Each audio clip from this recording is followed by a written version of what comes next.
Assalamualaikum warahmatullahi wabarakatuh. Perkenalkan, nama saya Siti Aulia Azifa dengan NIM A0321310. Di sini saya akan membahas mengenai konsep air tanah. Yang pertama, pengertian air tanah. Air tanah merupakan air yang menempati pori-pori batuan di bawah permukaan tanah pada zona jenuh air. Air tanah pada umumnya terdapat dalam lapisan tanah, baik yang dekat dengan permukaan tanah sampai dengan yang jauh dari permukaan tanah. Air tanah yang terdapat di bawah permukaan berinteraksi dengan lapisan tanah berupa pasir sebagai tempat keterdaparan akuifer air tanah. Sumber daya air tanah bersifat dapat diperbaharui secara alami karena air tanah merupakan bagian yang tidak terpisahkan dalam siklus hidrologi. Air tanah saat ini sudah mempunyai peranan yang sangat penting bagi kehidupan manusia. Air tanah telah menjadi sumber air utama untuk memenuhi kebutuhan pokok hajat hidup orang banyak seperti untuk air minum, rumah tangga, industri, irigasi, pertambangan, perkotaan, dan lainnya. Air tanah sekarang ini sudah menjadi komoditas ekonomis, bahkan di beberapa wilayah sudah menjadi komoditas strategis. Diperkirakan 70% kebutuhan air bersih untuk penduduk dan 90% kebutuhan air untuk kepentingan industri dipenuhi dari air tanah.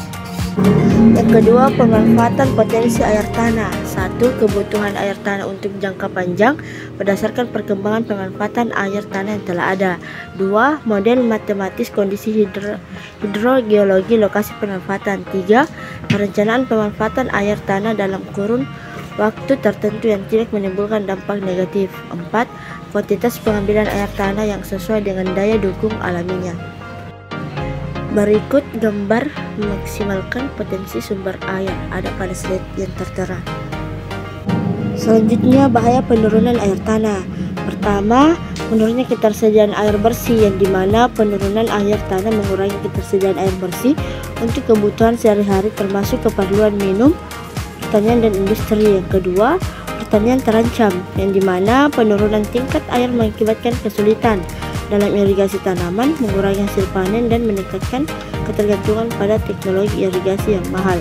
Yang ketiga, pengaruh pada ekosistem.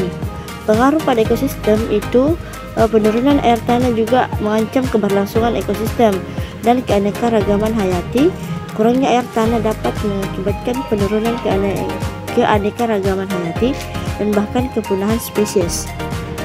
Keempat, risiko intrusi air laut, yang dimana penurunan air tanah meningkatkan risiko intrusi air laut ke dalam tanah, terutama di daerah pesisir. Hal ini mengurangi kualitas air tanah yang dapat digunakan oleh manusia dan pertanian. Intrusi air laut juga merusak struktur tanah, membuatnya tidak cocok untuk pertanian. 5. Kerusakan struktur tanah.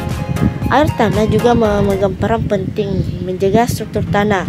Penurunan air tanah dapat menyebabkan tanah mengalami pengeringan dan kehilangan kesuburan, mengurangi produktivitas pertanian, dan memicu erosi tanah. 6. Krisis kesehatan, di mana penurunan kualitas air tanah dapat mengakibatkan pencemaran air yang dapat menyebabkan berbagai masalah kesehatan, termasuk penyakit yang ditularkan melalui air. Penyakit seperti diare, kolera, dan penyakit kulit dapat meningkatkan ketika air tanah tercemar. Berikut gambar tentang penurunan muka air tanah yang tertera dalam slide di atas. Jadi itulah pemaparan materi tentang konsep air tanah.